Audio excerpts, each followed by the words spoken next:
morning once again. I welcome you in this another session of control systems.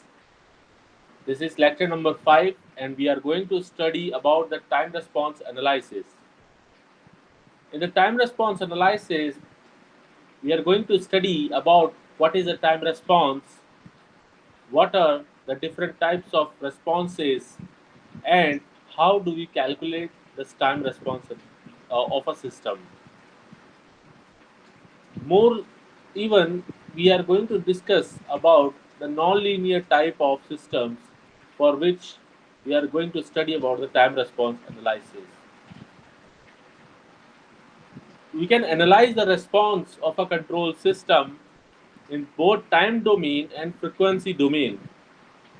We will discuss the frequency domain analysis of a control systems in later sessions, but let us now discuss about the time response analysis of the control system. We know that we are having the different types of responses which we are going to discuss, that is the impulse response, the unit response, ramp response, parabolic response, and others.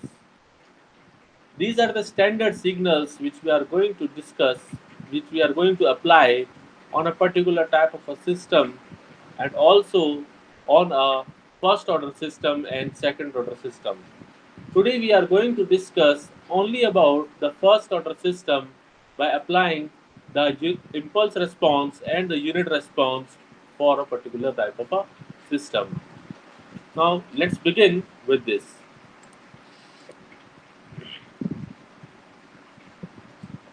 Now what is a time response? The time response is basically if the output of the control system for an input varies with respect to the time, then it is called as the time response of the control system. The time response consists of two parts.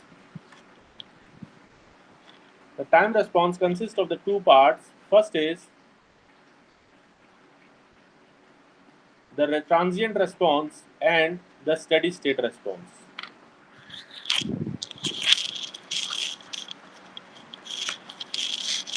The transient response and the steady state response. Before this, I would like to discuss. Before this, I would like to discuss few more points related to the responses. Now we know that we are having the inputs. These inputs are basically maybe of different types.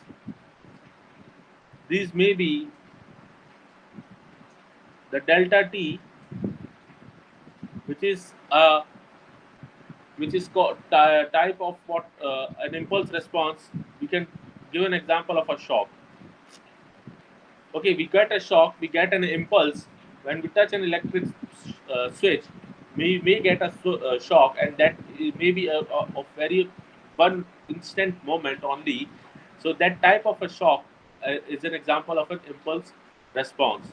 Next type of response is that is your unit response. So basically, with the response of unit response, we it is nothing but a position kind of a thing. It's a position. Next is next is the ramp response. That is the t of ut. That is nothing but with a velocity. We are having a velocity which is varying linearly with respect to the time period. Another is t square ut.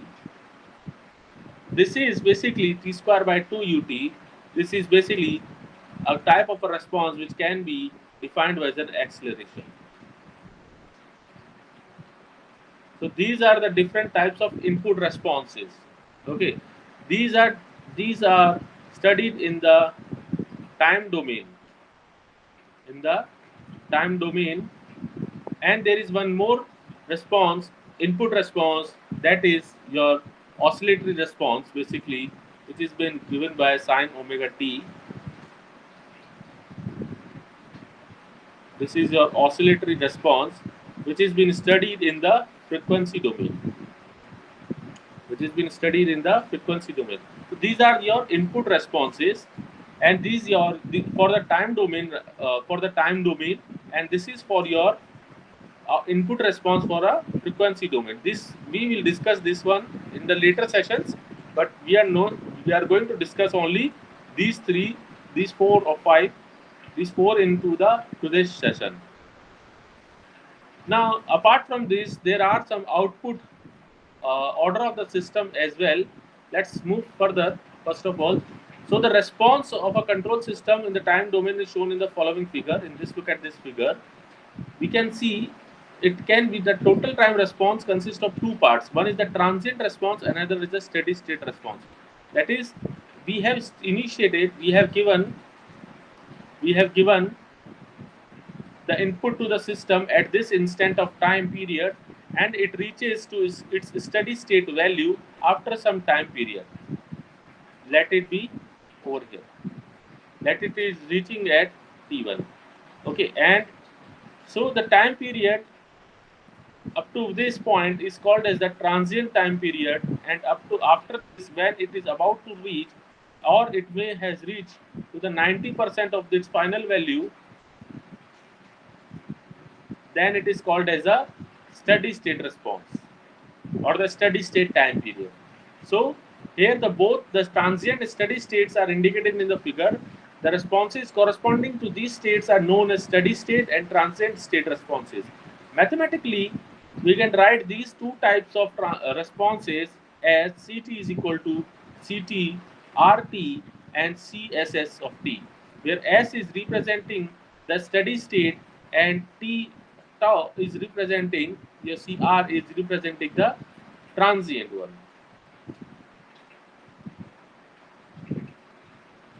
Next is that after applying the input to the control system, output takes certain time to reach the steady state point period. So the output will be the transient state till it goes to a steady state period. Okay, look at this one. It will be taking some steady state time period. So therefore, we can say the response of the control system during the transient state is known as the transient response. Okay, during the transient state, the response is called as a transient response. That is, during this period, it is called as a transient response.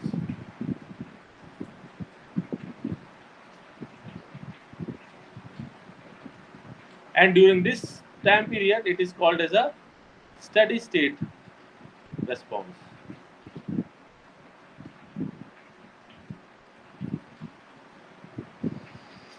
So we can say that a transient response will be 0 for a larger value of t, and ideally the value of t is very infinity. Practically it is have 5 time constants. Mathematically we can write it as limit when we apply the response c of t equal to 0 for a time tends to infinity, then we can write it like this. That is, for a time period the transient response is trying to reach at a 0 in state. Okay, before this I would like to discuss few of the points. That is, see, we have the two type of systems, as we know, that one is the causal system and another is the non-causal systems. So what are these, the causal systems and non-causal systems? The causal systems are those systems which are realizable. That means which are realizable. That means we are having the values of the present and past. Okay, and non-causal systems are which are not realizable.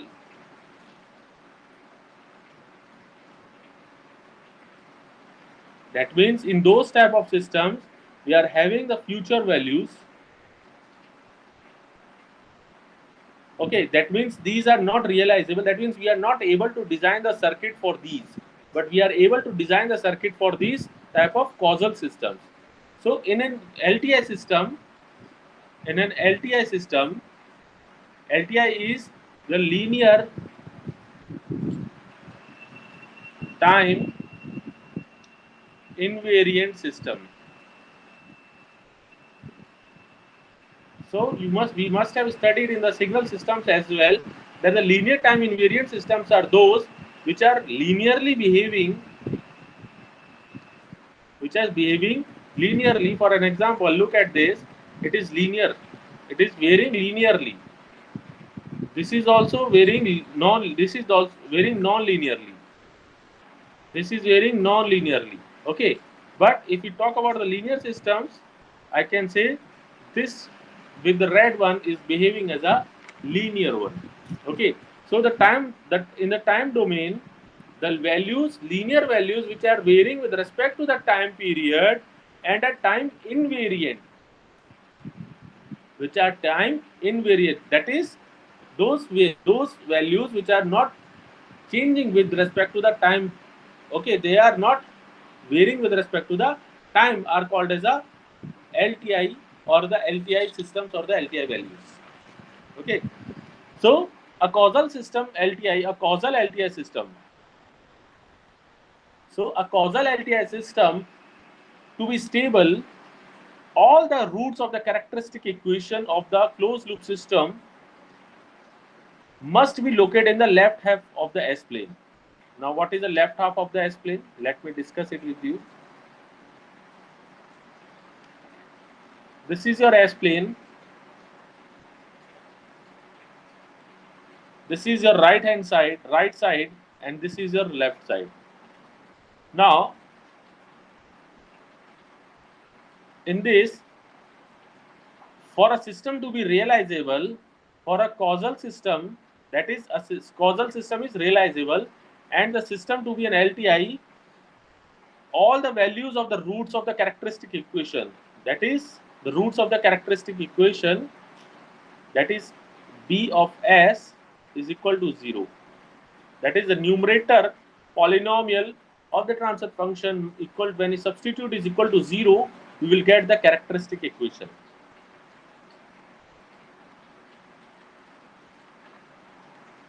Okay, so the roots of the polynomial equation must lie on the left half of the S-plane. It may be positive or it may be on this quadrant or in this quadrant, it doesn't matter, but the roots must lie over here.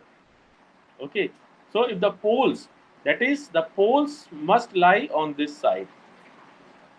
Let me give you a correct one.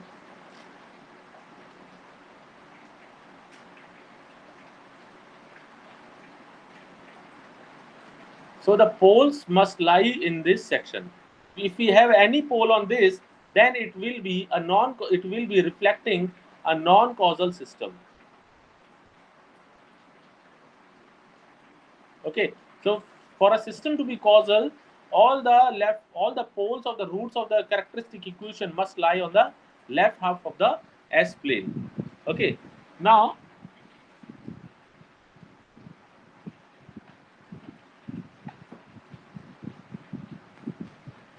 we were talking about that the time response will be 0 for larger values of t, and it will be t if is infinity. We know that the time constant tau. Now, what is the time constant? Let's discuss it about over here. Okay.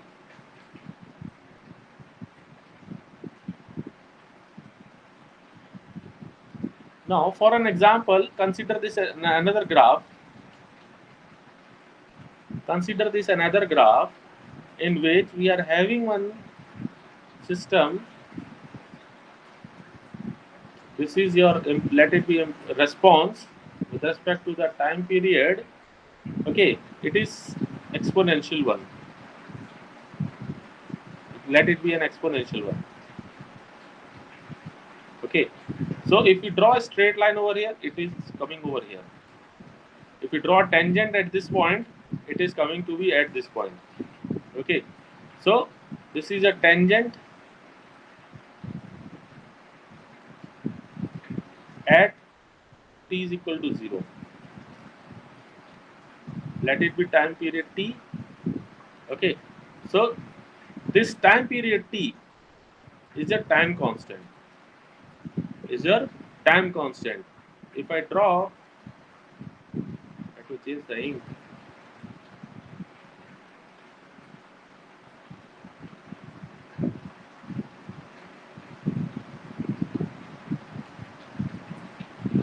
take this value, it is coming to be around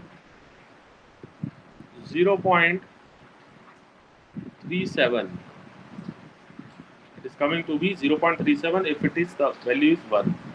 If the peak value is only 1, and it is coming to be 0.37. So we can say, and this value, this time constant is coming to be 63%. It's coming to be 63%. That means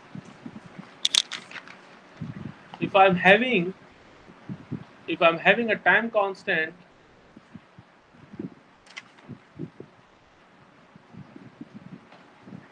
if I'm having a time constant T is equal to RC for a particular circuit, or we may be having a T is equal to 100%. Okay, that is your time transient response is die. So when it will be time constant will be 100% at this value. At this value. That means the transient response is completely dying. And if you are having time constant of 63%, this implies that it is your basically this is your ideal one. This is your ideal one. Then your transient response, or we can say the TR, the rise time, will be equal to will be a kind of a practical thing. I would say it's kind of a practical thing. You cannot achieve a 100% time constant, but it is a 63% if it is an ideal one. And in transient response, in a steady state period, also, it may be a 63%. Okay.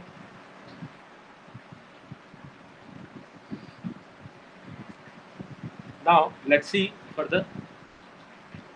Now the steady state response. The steady state response is the part of the time response that remains even after the transient response has zero value. For large values of t is known as steady state. That means we are assuming that this is your transient time period getting over, and it t dash, and from here we are starting the steady state time period.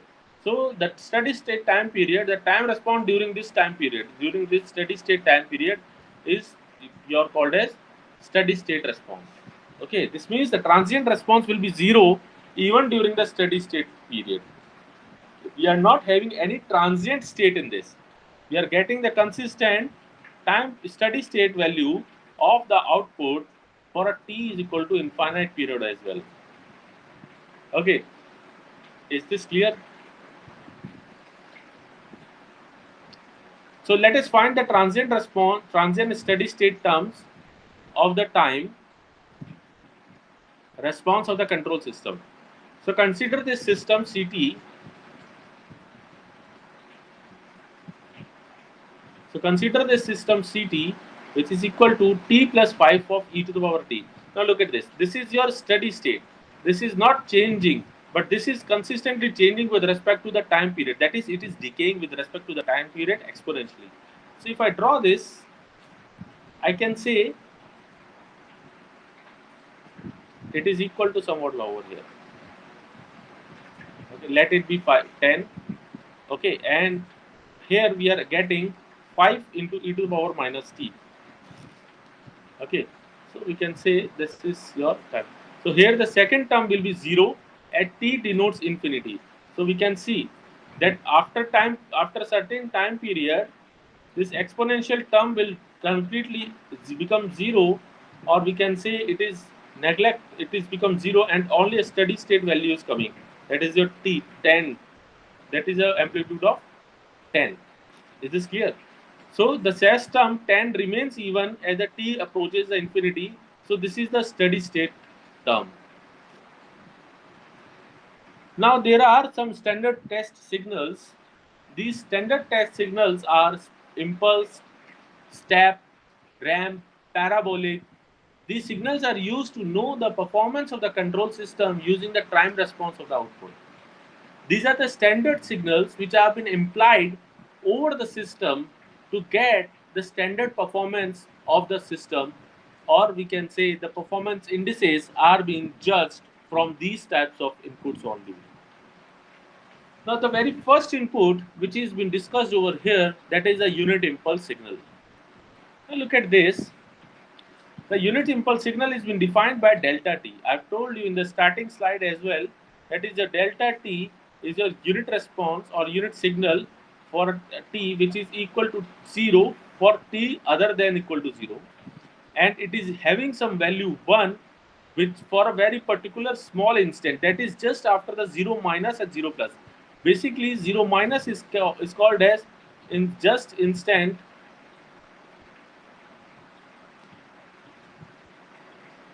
before the time period, before switching, and 0 plus is just after the switching. So it's a very small time period which is nearer to the 0. If it is 0, then it will be over here the 0 minus, and over here it will be the 0 plus. Okay, so this is your, it is equal to 1. That is for a very particular only one instant it is having one value, and for the remaining all of the non-zero t values, non-zero t values, it is equal to 0. Look at this one. At a particular 0 instant only it is equal to 1. Okay, if I take it as 1, then it will be having an amplitude 1, and all the other values it is having the 0 value over here, over here, over here, and on so on. We are, all the values are 0. So this is called as impulse signal. So the impulse signal, unit impulse signal, exists only at t is equal to 0. The area of this signal around t is equal to 0 is 1. Okay, and the value of unit impulse signal is 0 from all others. It is being noted down that the value why it is coming equal to 1, we apply the step rule over here. From the step rule, we are getting it equal to 1. Okay, if you have studied in this one in the signals and systems,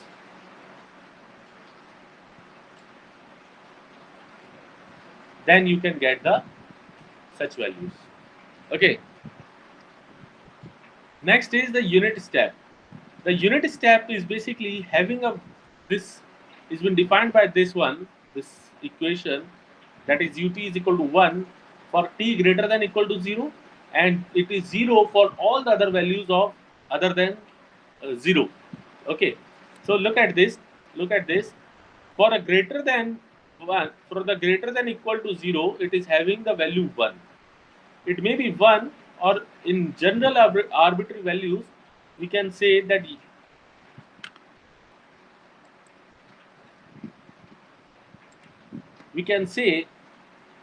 a ut is equal to having a value a, which is an amplitude for t greater than equal to 0, and it is having the value 0 for t less than equal to 0. Okay, so basically it is having some amplitude 1. Here for our simplicity we are taking it as only 1. Okay, so it exists all positive values of t including 0, and its value is 1 during this interval, and the value of this unit impulse step signal is 0 for all the negative values of t. Okay,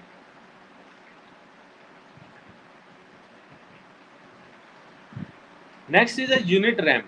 If we talk about the unit ramp, it has been defined by this equation, that is RT is equal to T, which is increasing consistently with respect to the time period. Okay, when T is equal to 1, the RT is 1. When T is equal to 2, the RT is 2. Okay, and so on. And so on, it is consistently increasing. So this is such type of system is called as a input is called as a ramp input or the ramp signal. Next is the unit parabolic signal. The unit parabolic signal has been given as by this equation, where basically, just before look at this again, in the unit ramp, we can give such type of examples as a velocity. That means if we increase the accelerator, the velocity will consistently will increasing.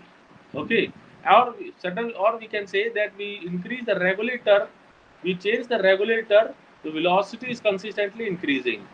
Okay. Similarly, this is another example of for the example for the parabolic is an acceleration.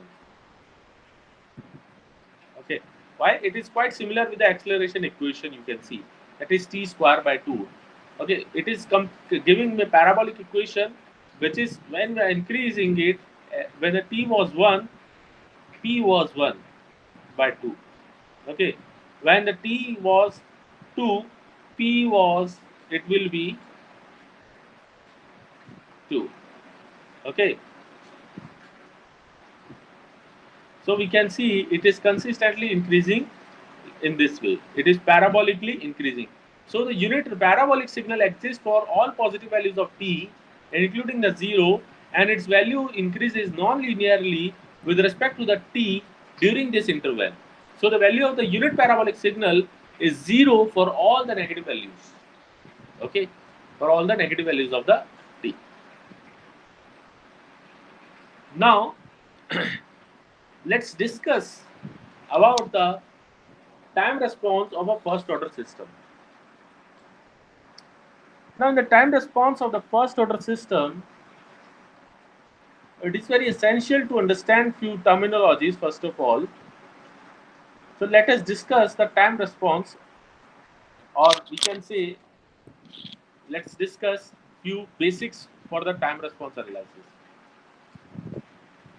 Okay, let us consider that we are having, or we can say, the control system is an analysis and also in practice is preferred to be low bandwidth system like the low pass filters. The low pass filters have a low bandwidth because if the bandwidth of the system is high, then the effect of the noise is also high. That is, if the bandwidth is high, the effect of noise is also high, and due to which the control system may fail to track the command due to the noises, due to the disturbance in the system. As the order is increasing, the noise or the disturbance is also increased, and it is very difficult to understand the control system to track the command basically. So let us take a simple one example. Let us discuss the time response of the first order system. Now consider this following block diagram of a closed loop system. Here we can see the open loop transfer function is being given by Gs is equal to 1 upon St. Okay, now look at this, the order of the system. Now first of all, before this, what is the order?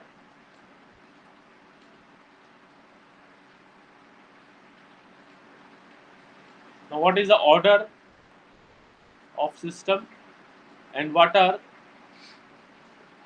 or we can say what is the order of the system? The order of the system is the number of poles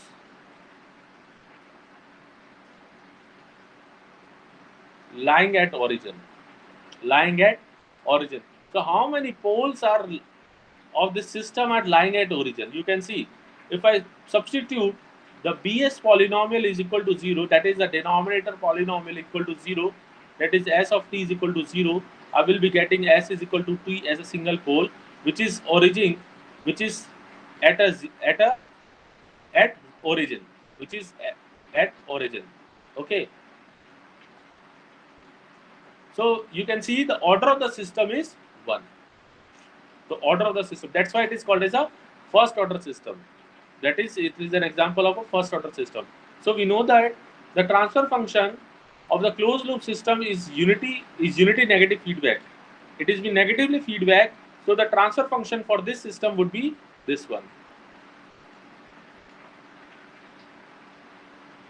Okay. Let me erase this one and make a clear one for you. Okay, so order of the this will be a closed loop transfer function of the closed loop system, and the transfer function for the open loop system was, that is your Gs is equal to 1 upon St. Is this clear? Now, when we substitute this Gs is equal to St in this equation, we'll be getting that Cs upon Rs, the transfer function is equal to 1 upon St plus 1. Okay, so the power of S is 1 in the denominator term, hence the transfer function is of first order and the system is said to be first order system. The system is said to be first order system. Okay, so we can rewrite that the Cs is equal to Rs. So when we convert this Cs, this equation using the Laplace transform, we will get this into the time domain. We will get this into the Ct in time domain.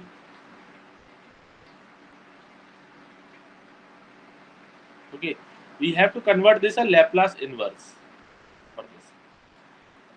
Is this clear? Now the Rs in the Laplace transform of the input is Rt and T is the time domain. I hope this is clear to you. Now to find out the response of the first order system, we have to take the following steps. The very first step is take the Laplace transform of the input signal Rt. Consider the equation Cs is equal to 1 upon St plus 1 into Rs and substitute Rs value in the above equation and do the partial fractions of the Cs if required and apply the inverse Laplace transform to Cs to get your back to the Ct. To get back your Ct or the response in time domain. Now look at this. Take an example. Let's take an example. This is an impulse response to the first order system. Before this, let me show you something. For an example, we are having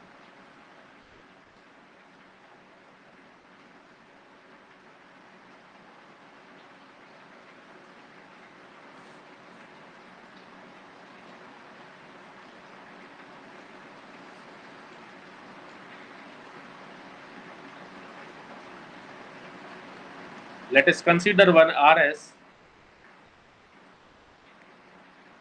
RC circuit which is reflecting nothing but a simple low pass filter. Okay, the response is this is your output in time domain, and let your input is RT, which is nothing but a supply voltage or a VT voltage. I'm just considering the normal equations. So when I compute this, I will be getting your Cs upon Rs is equal to 1 upon 1 plus S into time constant. What is the time constant for this? It is equal to Rc upon tau. Okay, Rc upon tau. Or I can write it like this, that is Rc upon tau, rather than I can write it like this. So the standard form, if I write, this is your standard form, and this is your in your time constant domain, in the time constant form. Okay, so this is, you can see, we will get it like this one. This is just first order system. Is this clear? So we will apply this first order system for the various inputs, for the various types of inputs, and we will see what will be the responses for this. So we will, let's imply the impulse response of the first order system. Okay, let us imply the impulse response of the first order system. So what is the impulse response? That is when we are applying the input as an impulse. It's an impulse signal, that is our delta t. So when I apply the Laplace transform of this RT, I will be getting the Laplace transform of delta t is equal to 1. Okay, so when we substitute this Rs is equal to 1 in this standard equation, over here, we will be getting it Cs is equal to 1 upon St plus 1. Now when we rearrange the above equation in one of the standard form of the Laplace transform, we will be getting this one. That is Ct is equal to Cs equal to 1 upon T into S plus 1 by T, and Cs is equal to 1 by T into 1 upon S plus 1 by T. Okay, we are considering it as this equation. Now when we apply the Laplace inverse to both the sides, then we will get the Ct is equal to 1 upon T e to the power, this will be your constant, This is acting as a constant, and the inverse Laplace inverse for this will be e to the power minus t upon t. Okay, so this is and or I can write it like this way. Now look at this. This is your 1 upon t. This was your value, initial value. That is your 1 upon t, and it is decaying with respect to the time period. It is decaying with respect to the time period. So it has to be noted down that the unit response Ct is an exponentially decaying signal for the positive values of t, and it is 0 for negative values of t. Okay, it is negative for the 0 for the negative values. It is important to know that for stability,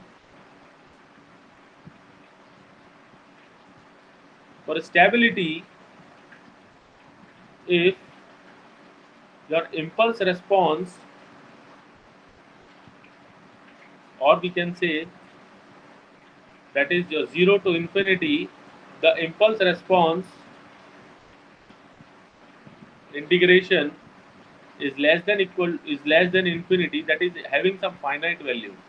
It is having some finite value, then only it is called as absolutely integrable. Okay, absolutely integrable means that is we are able to get the integration values for this. If this is not like this, if it is greater than 0, it is not being called as absolutely integrable. Okay, so it has to be noted down that if the impulse response of the system describes the transient behavior, describes the transient behavior, that is a natural behavior of the system, then in a stable system the transient must die out. In a stable system, these transients must die out so that the system can reach to the steady state value. If it is not reaching to the steady state value, then obviously the oscillations will be consistently, and we can't say the system would be stable in that case. Okay, and and hence, if the impulse response of the system is absolutely integrable, that is, we want our system to be stable. That means the transient response must die out. And for such type of systems, if we are implying the impulse response, then it has to be noted that the impulse response must be absolutely integrable for a system to be stable. I think this is clear to you. If it is not so, we can say that the system is not absolutely integrable. If the system is not absolutely integrable, we can say the system is not stable. Okay, so that was about the impulse response of the first order system. Now let's see the next input for this, that is your step response for the second order, for the first order system. Now look at this, consider the unit step signal as an input to the first order system. So RT is equal to UT. It has been given over here, look at over here. Look at over here that the the unit step signal has been given, that is input is being given ut. We have converted using the Laplace transform. Ut is equal to the rs is equal to 1 upon s. So when we apply this 1 upon s in this standard equation, I will be getting this one.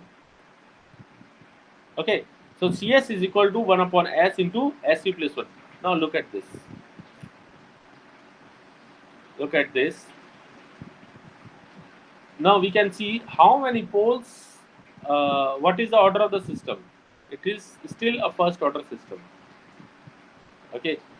Now, now for the part, if you do the partial fraction for this, 1 upon s into st plus 1 is equal to a upon s plus a b upon st plus 1, and it will be equating that equal to, on both the sides the denominator is same. Okay, so they will get cancelled out each other, and as equate the numerator times this is equal to this, a 1 is equal to a into st plus 1. Now when we find out the values of a and b, a is coming to be 1 and b is coming to be minus of t. Okay, a is coming to be 1 and b is coming to be minus of t. So when I substitute this again in this back into this equation, or into this main equation, I will be getting that Cs is equal to 1 upon S minus 1 upon St plus 1. If we apply the Laplace inverse of this, we will be getting the Laplace inverse of 1 upon S is 1, and for this equation, second term, it is equal to e to the power minus t by tau minus t by t u of t. So this is your response. This is your, we can say, the step response. This is your step response for the first order system. Okay, so you can see that there is one steady time, one step, and one is the time transient period. So this is your steady state period, and this is your transient period, which is consistently decaying with respect to the time period. Okay. Now, again, look at this. I would like to discuss few more points about over here. Let us consider this graph. Okay, we are having a response like this. Okay, let it be your steady state step response. This is a step response, and this is your time period t. So we can see that it is reaching at this level at 1. Okay, now let's see that there are few terminologies. There are few terminologies, that is the delay time, rise time, steady state. These are your performance indices, we can say, to identify the system performance. The more is the rise time, the more rise time, delay time, steady state, peak overshoot, and steady state time period, and so on. There are a few more over there. We are not going to discuss them right now, but it is important to know that in the last one, we have identified that the step response as 1 plus, or we can, sorry, it is,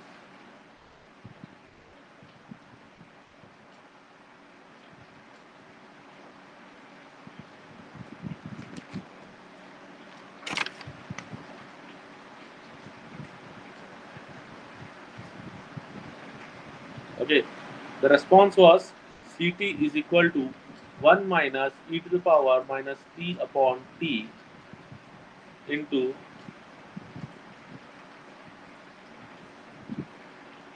Ct is equal to 1 minus e to the power minus t upon t into u of t, into u of t.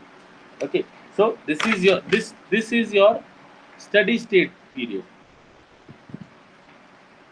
This is your steady state response, and this is your transient response.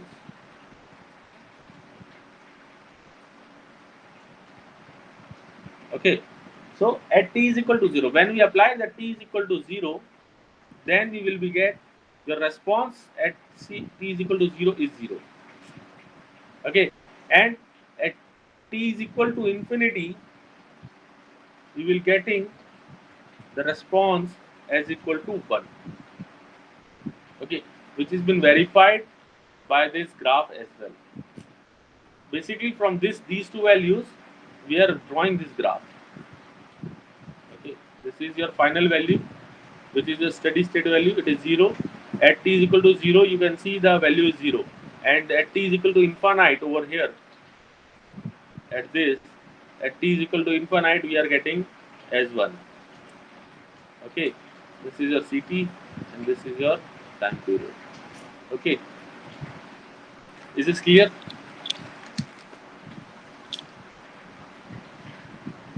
I hope this is clear to you. Now let's do some MCQs on this. Now the very first question was given that the system with the open loop transfer functions, that is been given as 1 upon s into 1 plus s is what? Now try to solve it. I've told you that what is the type of the system and what is the order of the system. I'm giving you 1 minute to solve it. to think, then we will try solve this question.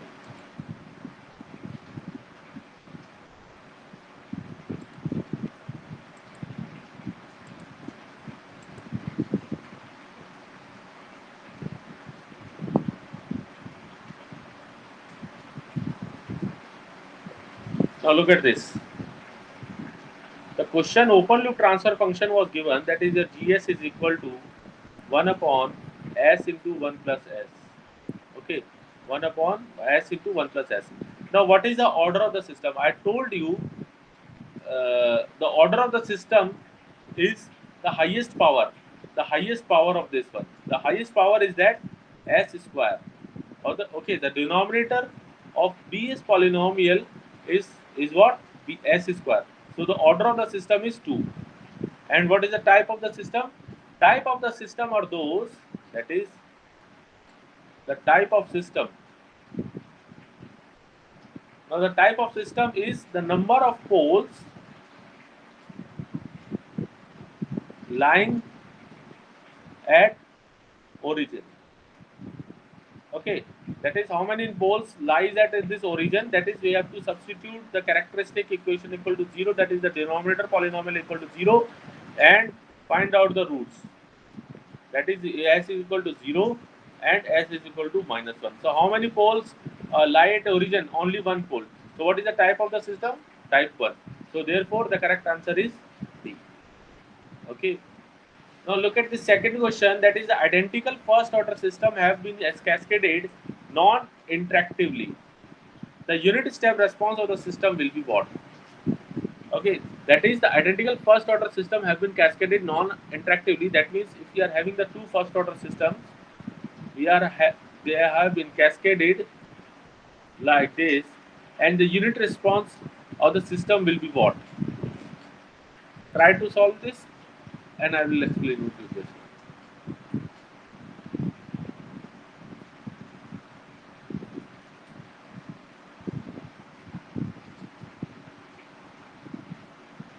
Okay, try to solve it. We will discuss it later because I have not told you about this overdamped, underdamped, undamped, and critically damped systems. Then we will discussing about the second order systems. We will discuss about these terminologies as well. Now the third question is that a third order system is approximated to an equivalent second order system. The rise time of this approximated lower order system will be what? Okay. Now the next question is, a system has a single pole at origin. Its impulse response will be. It's very simple question. Try to solve this. I'm just giving you one. Uh, this one.